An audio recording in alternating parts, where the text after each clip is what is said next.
Greetings, ladies and gents, and welcome to this latest edition of Tales from Outer Space, where I take stories from across the internet and read them for your entertainment. This particular story is called Humans Have the Widest Scale on the Aggression Index, written by Mono KS. Beginning recording. Right, okay, study log number 76 for the, compilation to the Academy of Intergalactic Anthropology. Vexlon. My name is Dr. Fret Zolon. I am a professor and researcher at Vexlon Anthropology Institute.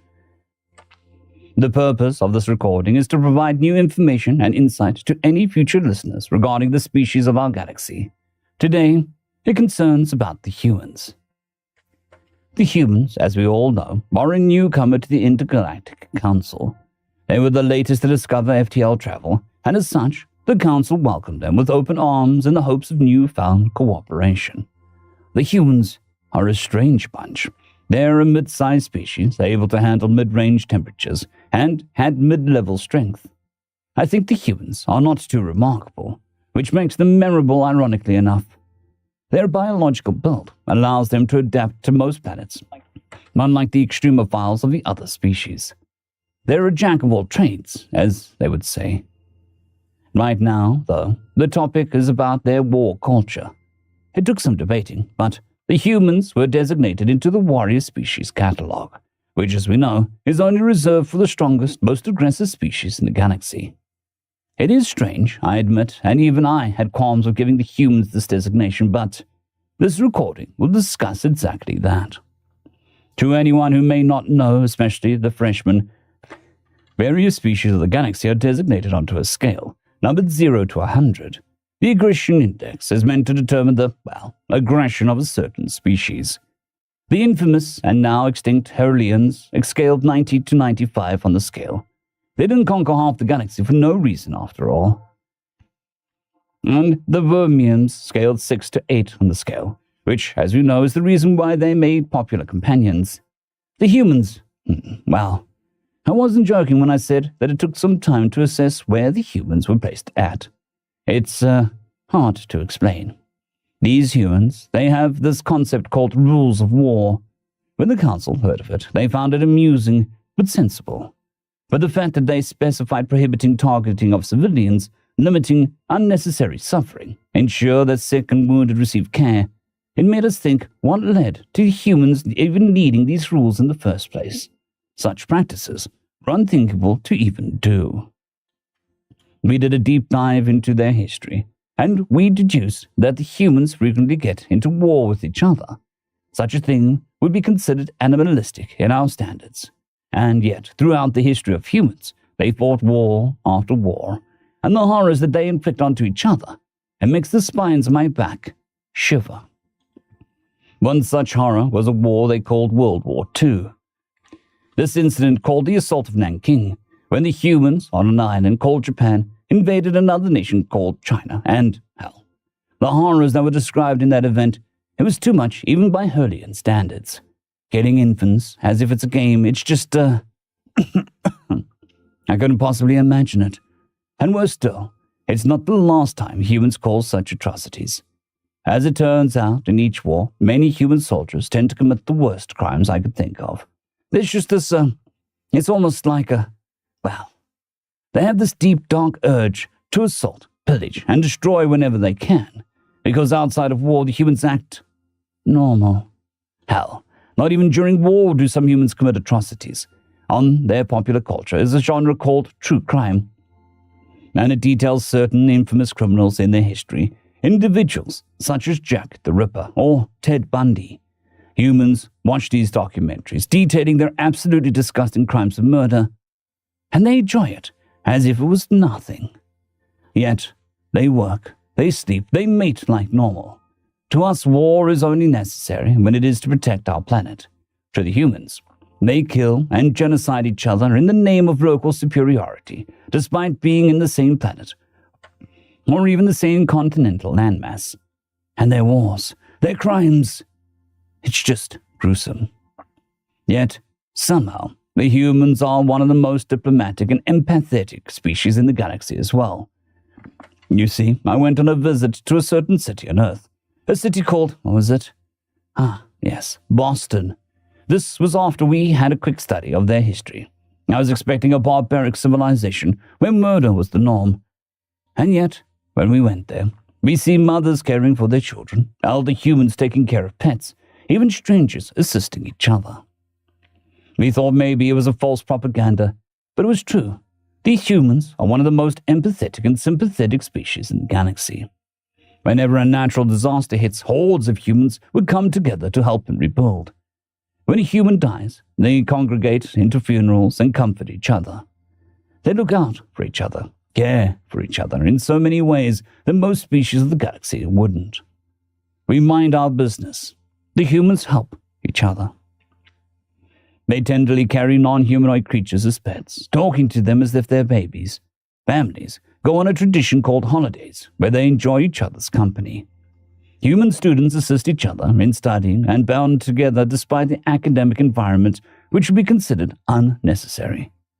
They have a social connection, a desire to bond and care for each other. They make beautiful artworks, create songs, dance their traditions, and keep up certain ethics and values in their nation-states. Yet, they also destroy, pillage, and even sometimes burn each other's cultures to the ground as a form of ethnic cleansing. It's just all so confusing. This species, they're so violent, filled with hatred and malice, and go as far as to massacre each other for trivial war goals. But they care for each other, help each other up, and even united to make a good impression to the rest of the galaxy.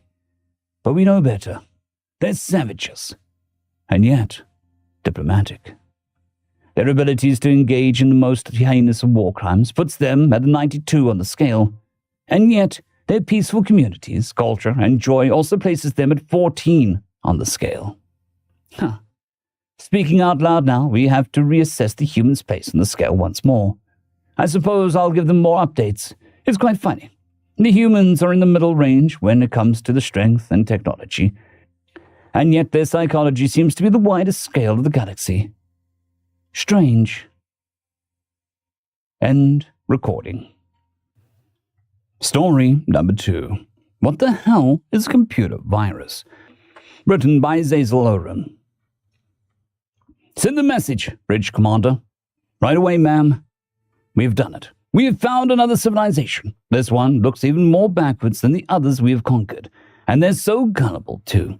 They gave away everything but their culture and society. They don't even have artificial sun energy generators yet, and still use fossil fuels.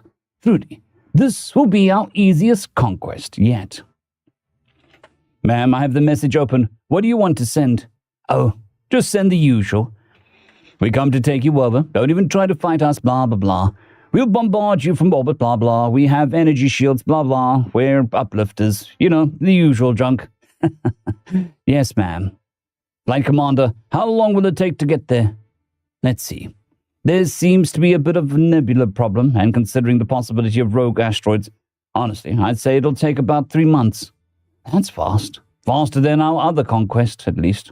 All right, let's get ready. Ma'am, I just got a message from the humans. Do you want to read it? Oh, let's see it. I could use something funny today. Hell, they're probably surrendering right now. Or it could be another one of those begging for mercy types. There's always fun with those. Ma'am, I got something weird. It seems to be a picture, but I don't know what I'm looking at. Put it up on the screen. The whole crew watches as the image appears on the display. I honestly don't know what this is. Put it through the ship's AI.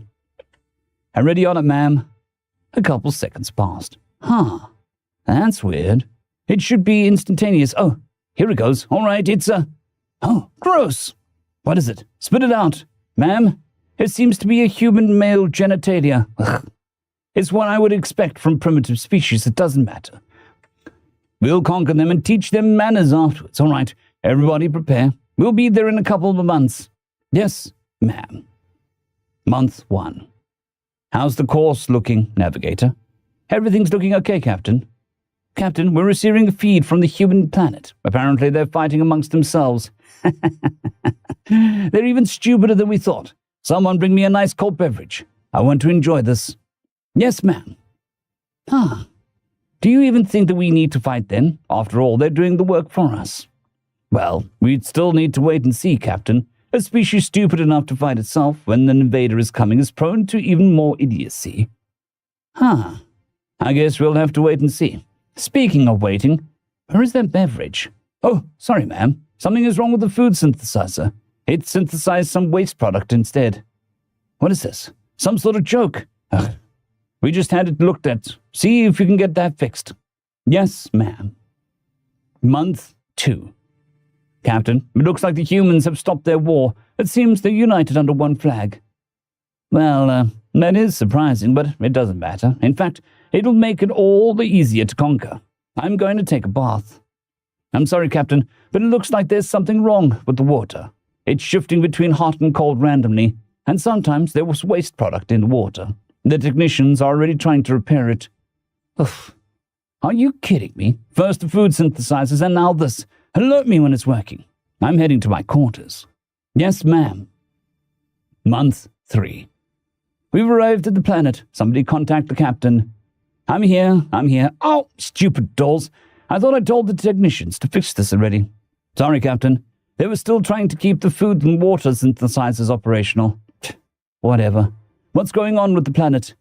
It seems, Captain, that they've managed to harness artificial sun energy and greatly improve and expand their infrastructure. They even have some artificial life forms, though I'm not detecting any planetary weapons or shields. Huh. How did they manage that? Well, that's no matter. Contact the humans, see if they've wised up, or if we need to put them in their place. Honor, Captain. Contact has gone through. Huh. That's weird. It only went to one place, and it seems to be a direct call. Should have put it on the screen, Captain. What the... Fine, put it through. When we get back to the Empire, I swear we need to get the ship fixed. The face of a human appears on the main screen. Greetings, human. I trust your species has already received your message. So, what will it be? Do you submit, or do we have to blow up some of your infrastructure? Finally you arrive. I was waiting for you idiots to come. Tell me, how were your facilities? I'm getting enraged at this human. I don't think you know your place. Weapons expert. Aim for their smaller, more populated landmass. Make an example out of it. Yes, ma'am. I waited for the human face to show some sign of worry, distress, or begging. Instead, all I could see was amusement. Ma'am, something's wrong. I can't access the weapons at all. What? Try getting them back online. We don't know what the humans have up their sleeve. At that point, the human let out a deep, mocking laugh. Oh man, the fact that you didn't even notice is just hilarious. Oh man, tell me, did you get any news from home? Or better yet, try asking your computer for something? Anything? A deep knot formed in my stomach. Ship, put up news from our homeworld now. I'm sorry, Captain. I'm afraid I can't do that. What? What the hell is going on? Ship, follow my command. Access denied. AI, allow them access to the news feed of their homeworld. Affirmative, my glorious king. On the screen, news of the homeworld appears. Anyone standing fell to their knees. The High Emperor was dead. The robotic guards held his head on a spike, and the once glorious flag, now cast into the mud and replaced with a familiar emblem. The same flag the humans bore on their world. What the hell's going on? I guess I'll explain it. Do you remember that lovely image we sent you? Well, you see, inside that image was a computer virus. What the hell is a computer virus? Man, I'm surprised that an advanced species like you didn't know what a computer virus is. It's basically code forcefully injected into a device that takes control of it or sends instructions to destroy it. Now, like I was saying, that image contained a computer virus. We were attempting to probe your weaknesses, to get schematics of your ships or at least know when you would arrive. But we got something even better. Apparently your AI absorbed that computer virus and was put under our control. From there, the manufacturing of a robotic army on your planet was effortless, allowing us to overthrow your emperor. And here on Earth, a bunch of old people tried to be the sole controllers of this new world. So we fought amongst ourselves. But while those old idiots were busy fighting, I'd seized the AI and had it build a robotic army on Earth. Long story short, I rule the world, and yours too. Impossible. Weapons Command, try doing something, anything. The Weapons Commander could only respond dejectedly. No use, Captain. The ship won't listen. Come now, stop doing such idiotic things and listen to what I have to say. I slumped in my chair, defeated. Well, what will you make of us? Oh, I'll simply dismantle your idiotic conquest mentally and nudge you towards something more creative, like stories or something. Anyways, welcome to the beginning of the Galactic Terran Empire. End of story. I would like to thank our T5 members and patrons, Caspar Arnholtz, John Creighton, Vidmori, 050, Dragzoon WRE, and Elijah Silvercross. Thank you very much.